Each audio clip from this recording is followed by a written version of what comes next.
Our next keynote speaker is a very well-known German author and writer. I'd venture you've seen a few of his books. He's also, something you may not know, a business angel. He's helped to launch many successful companies. And today, he'll be joining us here at CUBE to reflect on whether digitization is a blessing or a curse.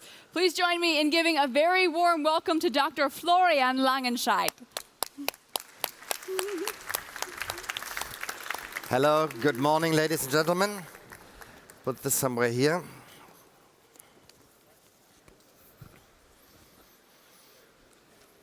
I promise I won't talk about technology. Not a word. It was Thorsten Oelke's wonderful idea to have somebody talk at a tech conference and fair about digitalization and happiness. Rather soft topic, but an extremely important one. Why did they pick me? I'm a very passionate father of 5 kids, and thus I have been watching that period that changed our life with many, many perspectives as a father. I got spokesman of the book industry regarding digitalization in 1992, 25 years ago, quarter of the century. At that time, everything started off. There were 34,000 contracts for mobile phones at that time. Now, 25 years later, we have 7.1 billion. Then I started off as a business angel for many, many companies in 1995, 97. And that, of course, brought me into all sorts of innovation. On the other side, as a publisher, we have been suffering from all sorts of disruptive competitors and tried to deal with them at some points very successfully. At some point, we had to recognize that there was no way to deal with that. For instance, Brockhaus against Wikipedia, and Brockhaus was one of my responsibilities. So many, many aspects. 1995, writing one of the first blogs when Christo and Jean-Claude wrapped the Reichstag in the city, and so on, and so on. And for about 40 years, doing research, writing upon, watching, learning about happiness since I studied philosophy. That probably made them pick me to talk about this very, very important subject. We certainly are, I don't have to tell that in the surrounding, we are at the very beginning of the biggest transformation ever in life of all of us. It's more radical than the French and the Industrial Revolution taken together. I already mentioned the adaptation curve that has never happened in human mankind thus fast within 25 years, when more or less internet started as a mass medium and the mobile communication started as well. It affects all areas of life. That has never happened before. Anywhere where you look, digitalization hits, make life better, blessing, and makes life more difficult, curse at the same time. We know that we are only at the beginning, just as our approach to cars in maybe 1900. I think smartphones, we won't have that for many years anymore.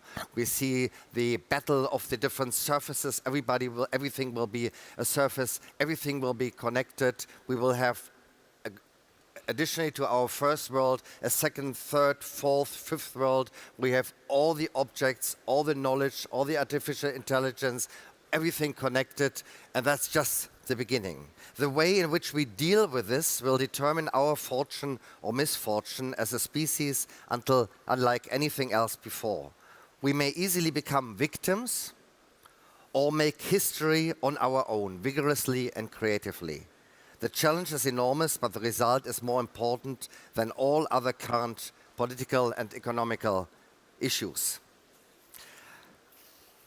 If you go back to history a little bit and see developments and big innovations of human mankind, like the automobile, like nuclear technology, like classic medicine, like genetic engineering, you always become aware of the fact that you have both. It's always curse and blessing. In religious terms, you would say the devil is a fallen angel. It's all linked with each other. And we have to limit the risk and make sure that all the chances can blossom, that they can flourish. And so we could talk forever now about the blessings of the internet, of mobile communications, all that. I don't have to go into the details here now because I think you are all convinced you wouldn't be here if you didn't see the complete knowledge of mankind at your fingertip for free everywhere in the world. All the artificial intelligence, virtual classrooms that you can learn at Stanford when you're in Lagos or Nigeria or Myanmar, all the opportunities for emerging countries, things like esports that connect the whole world and having 1 billion of people playing according new roles, going to spaces of virtual reality, being connected and feeling the power of sports in a whole different dimension. Just think about dematerialization. South of Berlin, the German telecom put all the phone booths that are obsolescent now, some yellow, some magenta. And when you see these phone booths, I live close to them, I would always love to take all the material objects that have become obsolete by the smartphone, by this one little machine, and put them into phone booths. But I would need 100, because at least 70 big objects are not being used anymore because they're all hidden in this one little machine. Of course, the advantages of things like Apple Music or Spotify or all the virtual libraries, Amazon offering 480 million products now, many of them same-day delivery, the transparency, resource consumption, environmental impact, very, very positive on the long run, the sharing economy, everything that is wonderful for people working flexible at home, who have kids, for elderly people having a window towards the world, all these advantages. I could go on forever. I think we could easily list thousands of advantages and blessings due to digitalization. The end of boredom, for instance, that you always have the window to the world and to all beloved ones in your trouser pocket or wherever you have your smartphone. Many, many, many, many blessings. But as I said, no blessing without curse. And the list of them would be, if we had time, would be just as long, I would say. As a father, if you think about child trafficking and child abuse, child pornography, excessive violence and all these impacts on rather weak personalities, privacy issues, observation, big brother, we pay with information about our life for a bit of comfort. Then the fear of being outpaced, it was just mentioned in the discussion before, there's so many people being used by all the populist parties, from Trump to AfD, people who are really afraid of that they might lose their jobs in the near future, and many of them of jobs are endangered, of course, even though there are many new ones as well.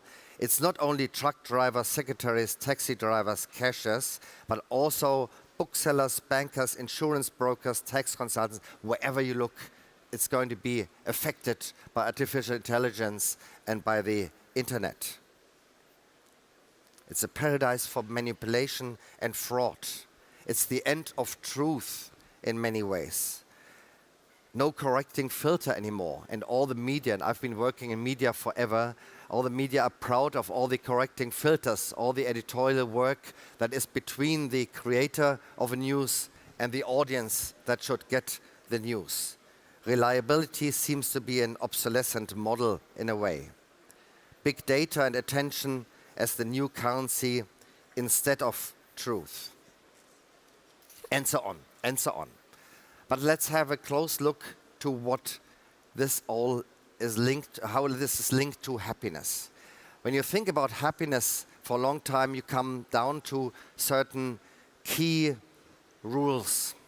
Happiness is a decision. It's us who are in the driver's seat. We love to externalize it somewhere else, say something else is responsible for if I'm happy or not. But that is not true. It's you who is responsibility. It's very much dependent on your perspective, to life. Gratitude is very important for happiness instead of envy. Happiness is now, but linked to goals, visions, think where you might want to change the world. That makes the difference between human beings and animals. It's a lot about smart management of expectations. everybody with a certain maturity knows that happiness of others is more important for our own happiness than our own happiness right away. When you deal for others, for kids, for elderly people, for weak people, for handicapped people, you do more for your happiness than when you take care of your own career, your own well-being all the time. It's a lot about forgiving.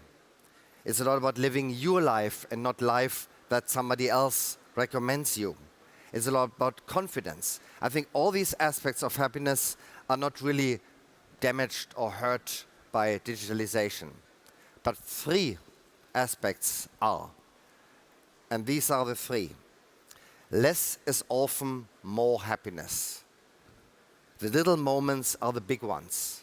And when you have everything available 24/7, it reduces happiness for many people because they can't deal with that anymore.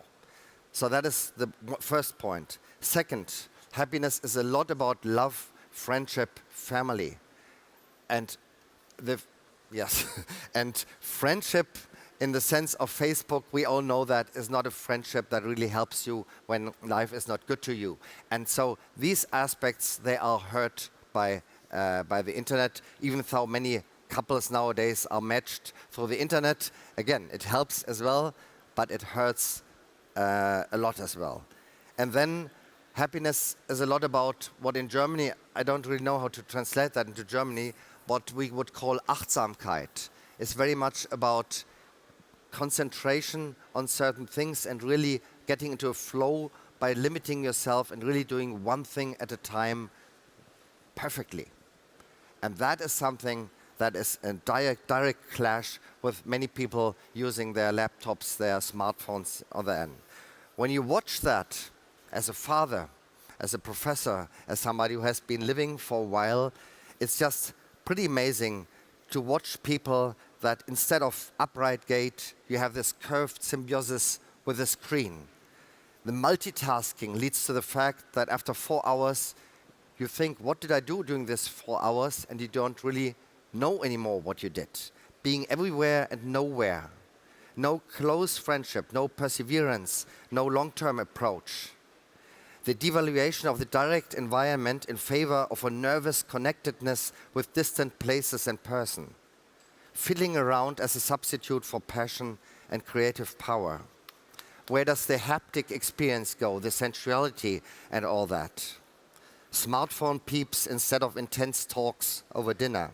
Checking mails instead of meditation and leisure. No emptiness anymore, but the opposite of plenitude. As some book titles indicate, digital education, digital dementia, digital depressions. 3 recent interesting new books about these negative aspects of the internet. Constant dopamine secretion through seeming attention. Craving for admiration in a way, all these likes and all that. No need for memorizing things anymore. Taking pictures and sharing is becoming more important than the experience itself. Birth, wedding and death as the most private things in life on the internet. Devaluation and demystification of these moments. I just read this wonderful little joke of a priest saying at a wedding, instead of saying, now you may kiss the bride, I pronounce you husband and wife, you may now update your Facebook status. If you see all these and more aspects, as somebody who has been watching all this for 25 years and hope to be able to watch it and be part of it for the next 25 years, you can't really keep yourself from putting down advice. How we could deal with that so that the blessings are far more important than the curse. And I will give you some advice. I put this, symbolizing black and white, just the dialectics of this whole issue. I have 3 daughters. They're all learning Krav Maga. You know Krav Maga? This is the technique of the Israel Secret Service for self-defense. I want them to learn that because I want them never to be victims as young women, but rather being in the driver's seat and taking the action. History does not just happen, we make it. We must not allow this to be taken out of our hands. Even if the term happiness is only found in the Constitution of the United States and of Bhutan, the lives of all of us are ultimately focused on it in all facets of our being. In light of what is technically possible today and tomorrow, let us consistently consider what we actually want and what will actually bring us humans as a step further. This alone should be the touchstone. And here are 10 pieces of advice. Never forget, efficiency and transparency are nice, but the soul of life lies somewhere else. Time goes by car, happiness takes the bicycle. Paracelsus Reloaded. The dose is the key. Life is always best in the middle. We know this from politics, from temperature, from food intake, from work volume, from closeness to children, from birth to puberty. In today's words, digital detox. It is just as in the case of happiness. We are in the driver's seat. We can really shape it in the way we want this to happen.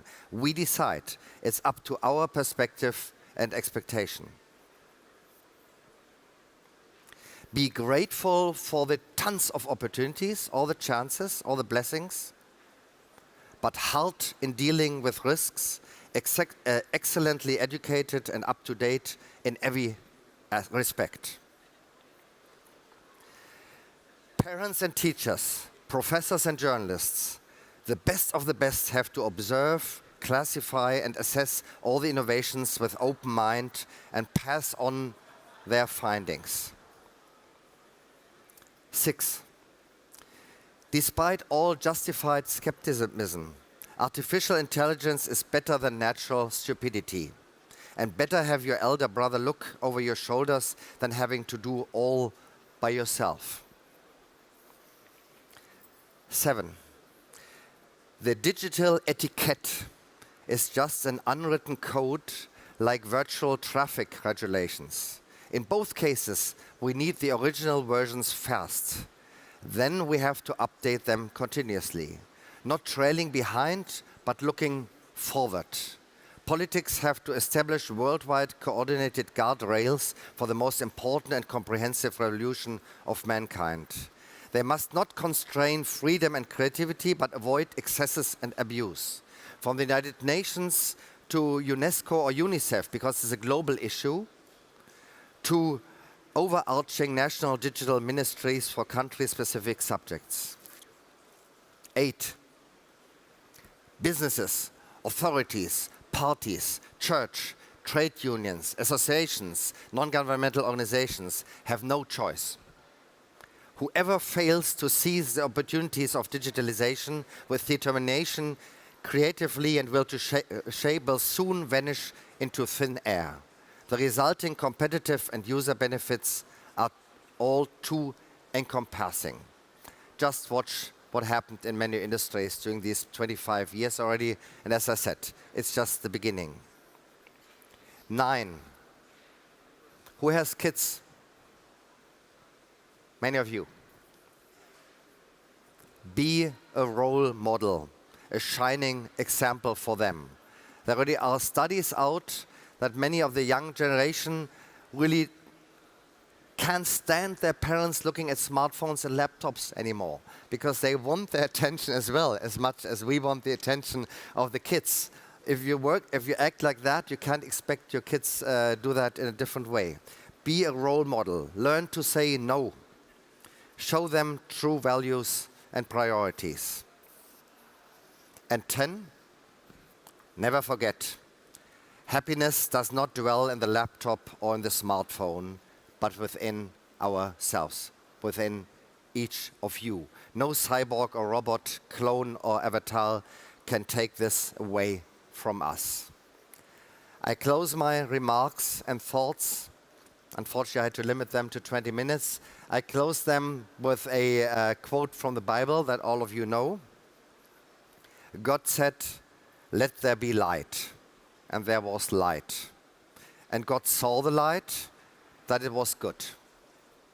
He could have stopped by then. But directly after that, God divided the light from the darkness and called the light day and the darkness night.